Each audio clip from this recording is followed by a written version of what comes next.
All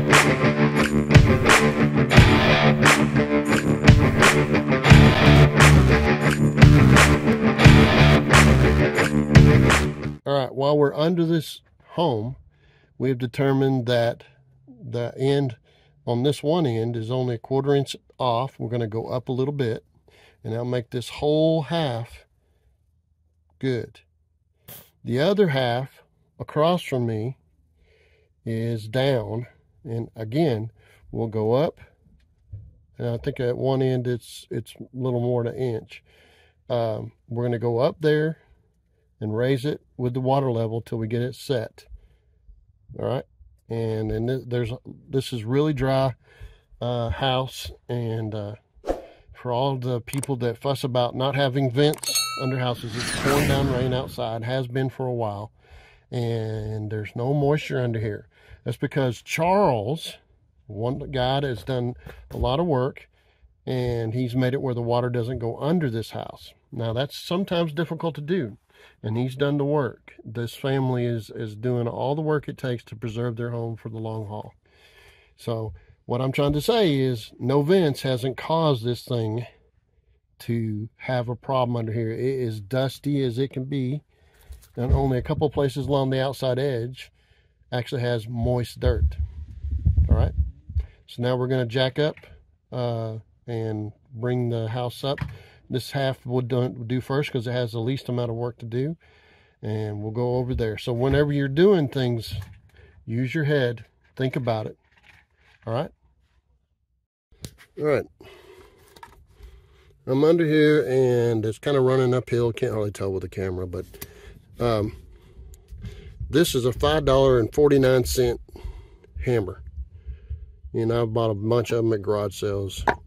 But the reason I like straight claw in this application, I like straight claw period, because I end up using it for a pry bar and getting in there. But guess what? In this situation, I can dig. So if I'm needing this jacking block to be level, which I do, I use this straight claw and dig it where I need it and move it.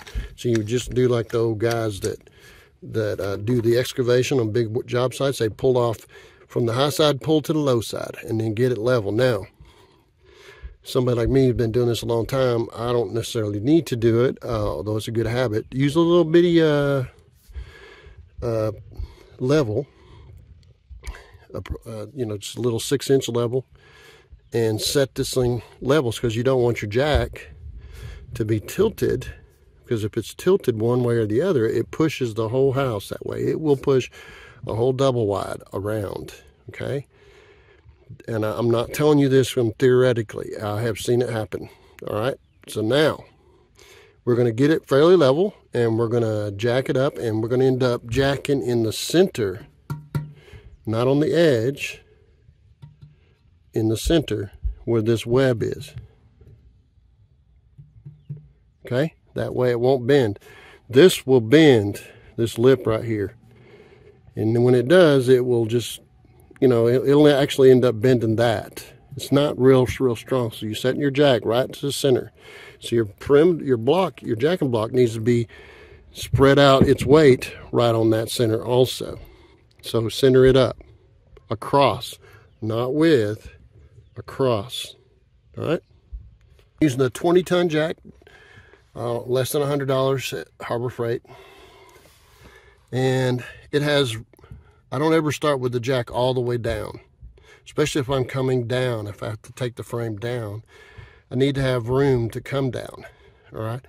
Now, if you notice on this jack, it has an adjustable top. Now, I don't have to have that, but it does make it handy. So you can't just build up at the bottom here until you get close, but always leave room for come down room, squash room. If you're coming down with the frame, you're going to have to go lower and extend this jack up so you can come down. All right. And every time you move this, you want to be wedging up your pier. If you notice, I'm right next to a pier, and I'm going to change the height of that pier a little bit. And if I was changing a whole lot, then I would have to put more and more wood as I go. So you don't want more than 1.5 inches, 2 inches of wood. All right.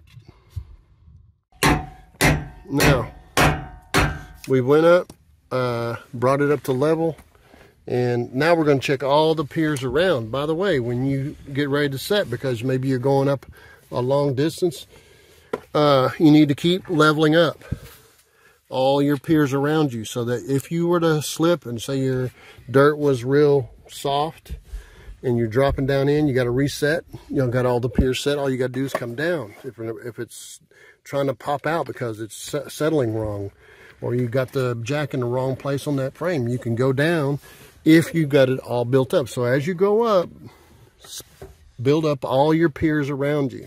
Okay? All right, so we're going to move the jack.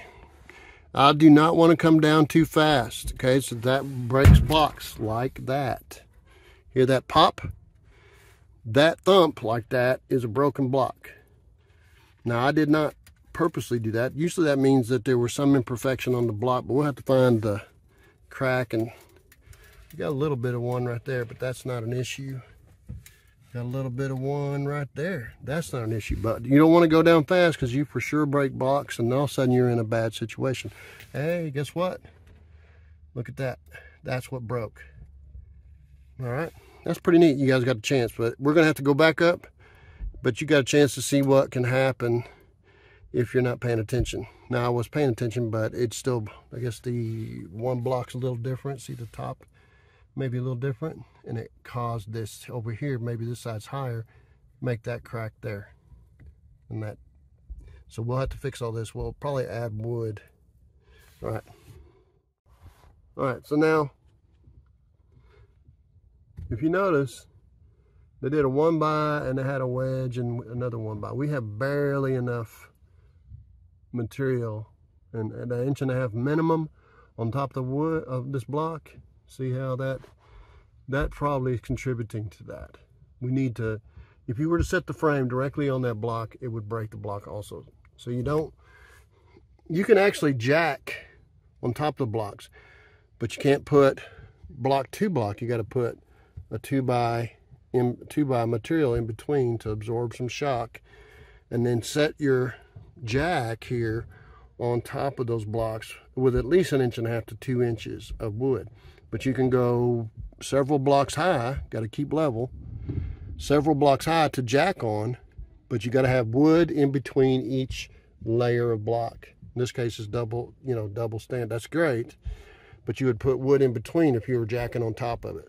Wood 2x all the way across, keeping it level, 2x all the way across, keeping it level, and then go up. But you want to put, when you're jacking, you want to have wood on the bottom, then wood in between.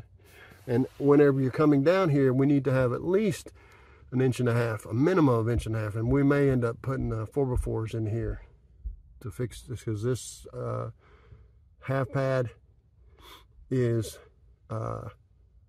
just not, it's taking up too much room. We need to have more wood to absorb the shock.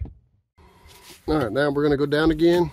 We put a lot more wood to absorb the shock of all this weight. What, 40,000 pounds plus furniture? 50,000 plus furniture? It's a lot of weight. Now that's spread out over several piers, so we're going to go down real easy.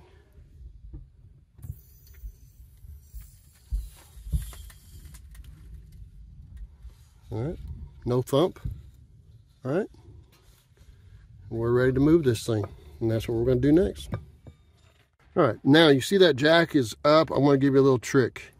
And one of the things you want to do is never leave your jack sitting with that extended when you're storing it. But anyway, you might not have enough weight to push it down physically by getting up, because there's not a lot of room in here. So guess what I'm doing? I pulled it out a little bit, then I put the jack handle on top, underneath the frame, on top of it, and then I push it down. You see that? All right. All right, this is meant to support the marriage wall. And this is marriage wall blocking. You put it, what somebody would have to do is slide down a strap or something, or a stick, and say, hey, here's the edges where the two marriage walls are, and then it got a beam that goes across the living room or a big bedroom. And this is to support that beam and all the weight at where those marriage walls come together, where that beam sits on. And the problem with this is the bottom block doesn't have a half pad or anything under it. So what happens is, whenever the weight gets into it, those open cells like that push into the dirt. You don't have as much displacement of weight because of that pad. So what I'm going to end up doing is taking that half pad down and put it down here at the bottom. Now, let me explain something to you. This is something that you're like, if you don't have a conscience to tell you to do things, nobody would ever know that. But you got to go to bed with you. You got to make decisions with you. You got to have as few regrets as you can in life. So I'm going to do the job the way it should be done. All right? Just to let you know, that wasn't done right.